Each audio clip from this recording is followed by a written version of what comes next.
Hi everyone, welcome back to Gluten Free Habit. I'm Linda, and today I'm going to show you how to make these gluten-free 7-layer magic bars.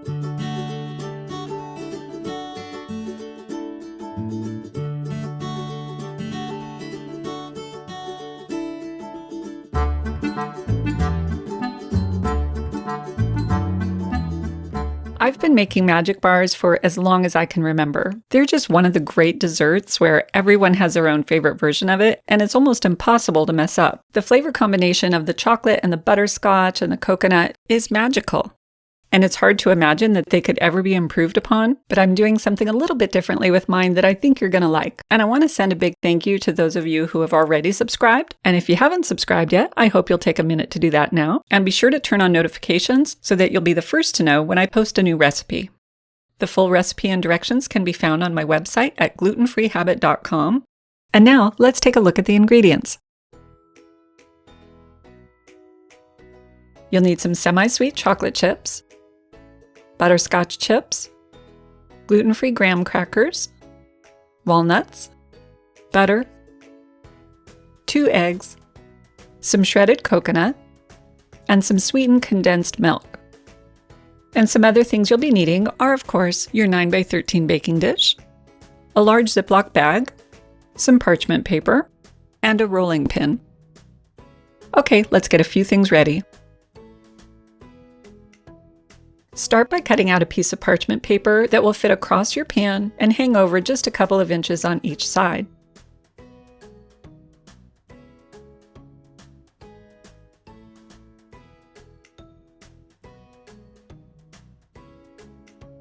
Now slice up your butter, put it into a microwavable dish,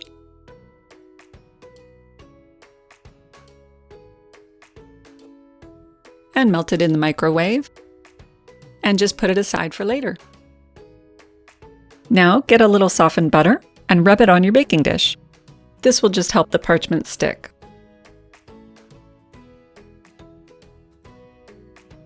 Okay, that's all done. Now lay the parchment in, rubbing it flat to make sure it adheres to the pan.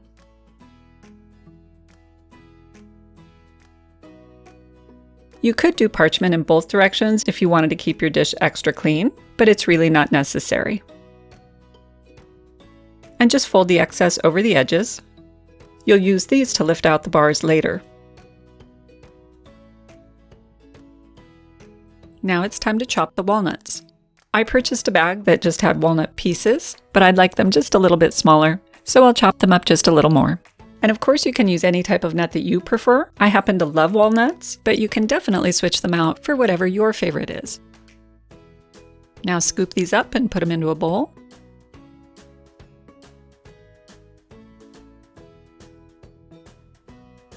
And set them aside. Next, put your graham crackers into the large Ziploc bag.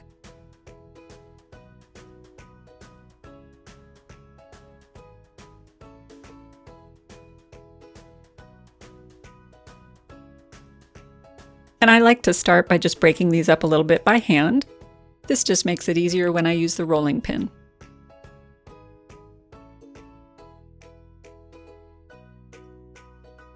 And then use a rolling pin or a meat mallet and crush them up until you have fine crumbs. The number of crackers that you'll need will vary depending on what gluten-free brand you use. They're all very different in size and shape.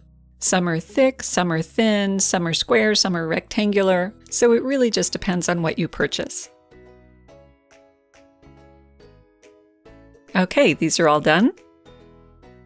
Now preheat your oven to 350 degrees.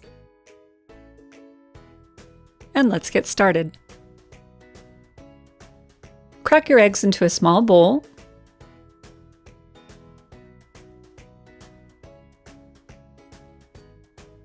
And whisk them up a little bit.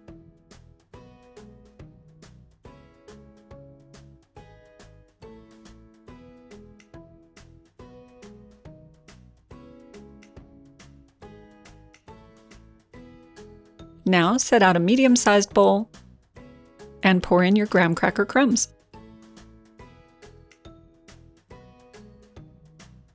Add in your eggs.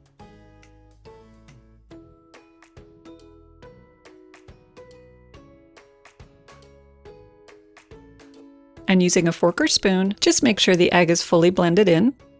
The addition of the eggs is that little something different that I do. And the reason I add eggs is that it helps to hold the graham cracker crumbs together. This just makes sure that your magic bars aren't crumbly, but don't worry, I still add extra butter in for additional flavor and moisture. And I like a nice thick crumb base, so you'll see that my recipe has more graham cracker crumbs than most, but this is a personal preference. You can reduce it if you want to, but of course make sure that your crumbs completely cover the pan. Okay, everything is mixed really well and all the crumbs are moist. Next, pour in the melted butter. And stir that in. As with all things gluten-free, you'll notice that gluten-free graham crackers are more expensive than the regular version. So try to pick them up when you see them on sale, or you can even buy them online in bulk, like 4 boxes per order, and the price per box is much less. One of the great things, though, about this recipe is that it makes a lot of magic bars. Okay, bring over your baking dish. And scoop in all of your crumbs.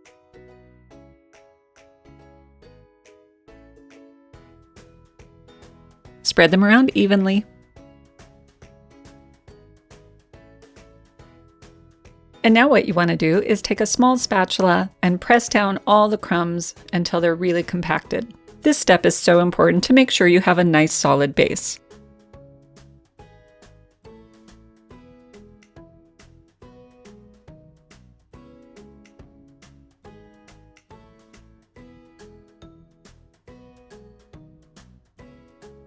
Okay, now take your chocolate chips and spread them over the graham crackers.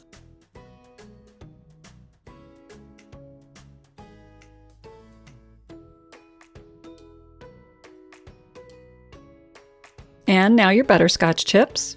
And we do a little bit less of the butterscotch, just because they have a strong flavor, and a little bit goes a long way. And now your walnuts. And if you wanted to customize this recipe, the toppings is where you would do that. For instance, I love the combination of the semi-sweet chocolate chips and the butterscotch, but maybe you prefer the combination of peanut butter chips and milk chocolate chips. That's okay too. There are so many delicious possibilities. Okay, next is the coconut. I love coconut, so I always add a little bit extra. Just spread it around evenly.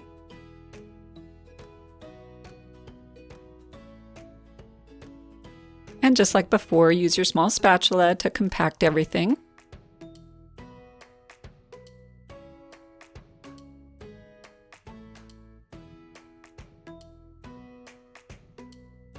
And finally, here's where we add the magic, the sweetened condensed milk.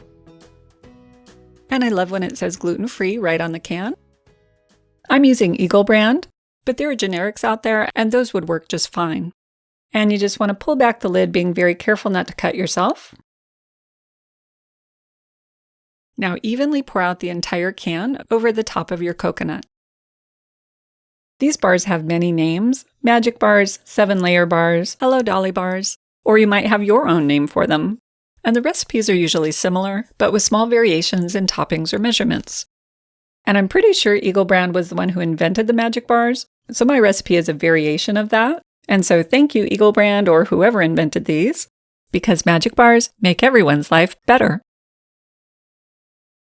If you've made magic bars before, you'll notice that sometimes your sweetened condensed milk will be really white, and sometimes it will be more of an off-white color. I checked on this, and the Eagle brand website acknowledges that the color may vary, and they say that as long as you're using it by the best if used by date, then the product is okay. However, use your best judgment. Now, sometimes the sweetened condensed milk can pool in different areas and other areas will be uncovered, so you can just fix this by spreading it around carefully with a knife. Okay, our 7-layer magic bars are ready to go into the oven. Bake these on a lower rack. The middle rack can sometimes brown the coconut too much, and the lower rack is better for baking that bottom crust. I bake my magic bars for about 20 minutes, sometimes just a little bit more, and just until the coconut is very lightly golden around the edges. Okay, time is up. And these look great. I'm going to take them out. Now the part I know nobody wants to hear, let them cool. All of the ingredients, the chips, are going to be really melty and soft until they do cool. So I actually like to make my magic bars in the evening and let them cool overnight. And it's also easier to have a nice neat cut when they're cool. Okay, when they're fully cool, take a knife and run it along the side that does not have the parchment paper. This is just to loosen the magic bars away from the pan. And now you can carefully lift them out. Typically what I do is I cut a tiny bit off all the way around the outer edges to remove the lightly golden part. That way I have a perfect edge for cutting my bars. But today I'm not doing that, so what I'm going to do is just start right in the middle and I'll cut some rectangles. Because these are so rich, I usually cut them into small squares, and so instead of 21 rectangles, you'd get about 28 squares. And you can also do a diamond shape, which looks really pretty. If you've never made magic bars before, I really hope you'll try them. Your family and your friends will thank you. And everyone I know loves magic bars, and they're just so easy to make.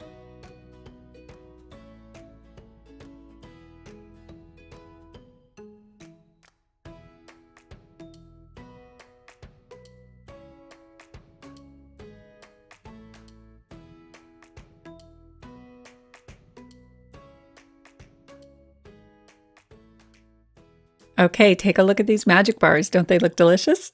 You can see all the layers with a nice crumb base that is not crumbly, and all your chips, your nuts, and your coconut, and they are delicious.